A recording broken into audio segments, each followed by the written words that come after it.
Tuna एक गरीब गुब्बारे वाला था। वो जंगल में घूम घूम कर गुब्बारे बेचा करता था। टूना गुब्बारे बेचकर थोड़े ही पैसे कमा पाता था। उसका मन था वो भी अपने परिवार को आराम की जिंदगी दे, लेकिन टूना उतने ही पैसे कमा पाता था जिससे घर के खर्चे पूरे हो। क्या हुआ जी, आप कुछ खा नहीं रहे? रोटी भी ठंडी हो गई, दूसरी ला देती हूँ। नहीं टूनी, ये रोटी मैं खा लूँगा, बस थोड़ा थकान लग रहा है। बाबा, आप हमारे लिए नए साल पर क्या लाओगे? मुझे भी कुछ गिफ्ट चाहिए। मुझे नई गुड़िया लेनी है। मुझे भी स्कूल बैग लेना है बाबा, और बहुत सारे खिलौने भी लेने हैं। हाँ हाँ बच्चों, चिंता मत करो, मैं तुम्हारे लिए बहुत सारे गिफ्ट और खिलौने लेकर आऊँगा। बच्चों, अभी बाबा को खाना खाने दो, जाओ बाहर जाकर खेलो। दोनों बच्चे बाहर खेलने चले जाते हैं। आपने बच्चों को तो कह दिया उपहार लेकर आओगे, पर आप तो जानते ही हैं, हमारे पास बिल्कुल भी पैसे नहीं हैं। चिंता मत करो टूनी, नया साल है, बड़े बड़े घरों में रातों को पार्टी रखी जाती है। अब से मैं कुछ दिन रात के समय भी गुब्बारे बेचने जाऊंगा, उससे मेरी अच्छी कमाई हो जाएगी। सोच रहा हूँ कल रात से ही शुरू कर दूं। ठीक है, पर अपना ख्याल रखना। रात के समय आप काम पर निकलोगे तो मुझे आपकी चिंता लगी रहेगी। अरे तुम चिंता मत करो टूनी, मैं अपना ख्याल रख लूँगा। अगले दिन से टूना रात को भी गुब्बारे बेचने लगा।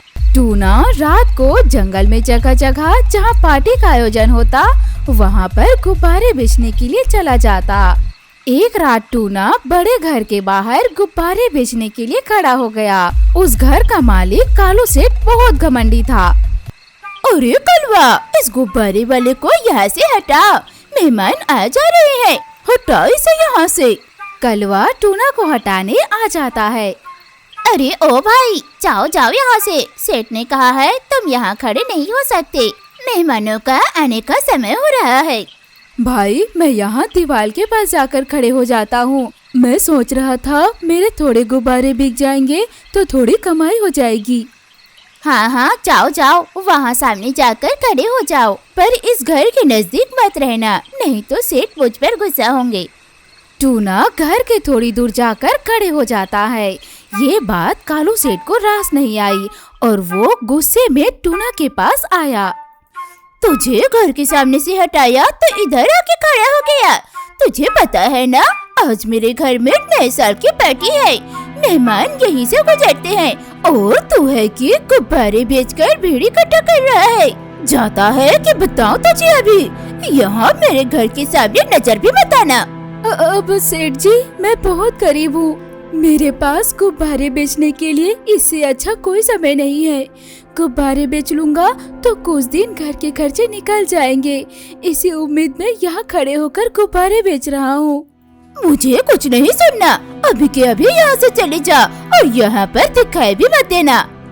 टूना थोड़ा घबरा गया और उदास मन से कालू सेठ के बंगले से थोड़ी दूर जाकर खड़े हो गया, पर वहाँ पर कोई भी उससे गुब्बारे नहीं खरीद रहा था, क्योंकि उस जगह पर अंधेरा था और वो सुनसान जगह थी। वहाँ घर के पास रोशनी भी थी और चिड़िया भी आ जा रहे थे। यहाँ तो अंधेरे में कोई नहीं गुजर रहा, कोई मेरी तरफ देख भी नहीं रहा है। मुझे लगता है आज मेरे गुब्बारे नहीं बिकेंगे, मुझे खाली हाथ ही घर लौटना होगा। कुछ ही देर में नया साल आने वाला था, पर टूना चुपचाप उदास खड़ा था। कुछ देर तक टूना ने इंतजार किया कि कोई न कोई उस जगह पर गुब्बारे खरीदने के लिए आएगा। टूना घर जाने के लिए जैसे ही थोड़ी दूर पहुंचा तो उसे झाड़ियों के पीछे से आवाज सुनाई दी, जो कुछ लुटेरे चिड़ियों की थी। सुनो, आज रात से नए साल लगने वाला है और बड़े बड़े सेठ चिड़ियों के घर में बड़े बड़े पार्टियों का आयोजन रखा गया है। हाँ, ये तो अच्छी खबर है। पार्टियों में तो बड़े बड़े अमीर चिड़िया आए होंगे। आज हमें डकैती करके अच्छा रकम मिल सकता है। क्यों ना हम जंगल के सबसे अमीर चिड़िया कालू सेठ के यहाँ डकैती करें। हाँ हाँ, ये अच्छा आइडिया है, चलो चलो। चील वहाँ से कालू सेठ के यहाँ डकैती करने चले जाते हैं। ये सब बातें टूना सुन लेता है। लगता है ये बदमाश जी लूटपाट के लिए आए हैं। मुझे कुछ करना होगा, वरना ये बदमाश घर के मालिक और बाकी मेहमान चिड़ियों को नुकसान पहुंचा सकते हैं। मुझे राजा जी के पास जाना चाहिए। टूना राजा जी के पास चला जाता है। राजा जी की जय हो। राजा जी, इस जंगल में एक बड़ा घर है जो कालू सेठ का है। वहाँ पर कुछ लुटेरे चिल्लों ने हमला कर दिया है। उस घर में नए साल की पार्टी चल रही है। मुझे डर है कि वहाँ लुटेरे चिल किसी को नुकसान न पहुँचा दे। राजा जी कुछ करिए।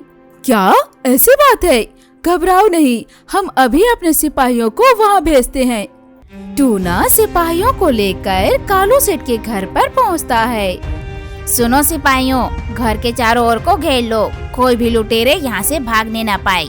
सिपाही चिड़िया घर के चारों ओर को घेर लेते हैं। लगता है राजा जी की सिपाही आ गए। अरे बाप रे, राजा जी की सिपाही तो हमें चारों ओर से घेर लिए हैं। लगता है अब यहाँ से भाग पाना मुमकिन नहीं है। सिपाही सभी लुटेरे चिलों को पकड़ लेते हैं। धन्यवाद सिपाही जी, आपने समय पर आकर इन बदमाशों को पकड़ लिया। अरे भाई, धन्यवाद हमें नहीं, इस गुब्बारे वाले को कहिए। यही राजा जी के दरबार पर भागता हुआ गया था, तभी हम समय पर पहुंच पाए। अब आप सभी सुरक्षित हैं। हम इन बदमाशों को पकड़कर ले जा रहे हैं। लुटेरे चिलों को सिपाही चिड़िया पकड़कर ले जाती हैं। कालू सेठ बहुत शर्मिंदा था, क्योंकि उसने जिस गुब्बारे वाले को अपने घर के गेट से हटवा दिया था, यहाँ तक कि सामने भी खड़े नहीं होने दिया। आज उसी गुब्बारे वाले ने मुसीबत के समय मदद की। अब मैंने तुम्हारे साथ कितना बुरा व्यवहार किया, फिर भी तुमने हमारी मदद की। उसके लिए बहुत शुक्रिया दोस्त।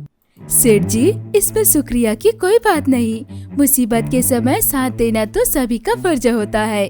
सेठ जी, अब मैं चलता हूँ, बहुत रात हो गई है। अब जरा रुको गोरी, वो जो न्यू ईयर का गिफ्ट लाए थे, जरा उसे लेकर तो आना। जी अभी लाई। अरे बातों बातों में तुम्हारा नाम पूछना ही भूल गया। सेठ जी, मेरा नाम टूना है। अच्छा, तो तुम गुब्बारे बेचते हो? हाँ सेठ जी, और कोई दूसरा काम करने के लिए ज्यादा पैसे चाहिए, इसीलिए ये गुब्बारे बेचकर थोड़ी बहुत कमाई कर लेता हूँ। तुम चिंता मत करो टूना, तुमने हमारे लिए इतना कुछ किया है, तो मेरा भी फर्ज बनता है मैं तुम्हारे लिए कुछ करूँ। ये लो, ये कुछ उपहार नए साल के तुम्हारे और तुम्हारे परिवार के लिए, और बाकी कल तुम मुझसे मिलना। मैं चाहता हूँ तुम मेरे घर नौकरी करो, मैं तुम्हें अच्छी पगार दूंगा। कल से तुम मेरे यहाँ काम करोगे। बहुत बहुत शुक्रिया सेठ जी। टूना की बहादुरी और ईमानदारी देखकर कालू सेठ टूना को अपने घर नौकरी पर रख लेता है और नए साल की गिफ्ट भी दे देता है। टूना गिफ्ट लेकर घर जाता है। इतने सारे उपहार देखकर टूना के बच्चे बहुत खुश होते हैं। नए साल पर टूना की जिंदगी का नया दिन शुरू होता है।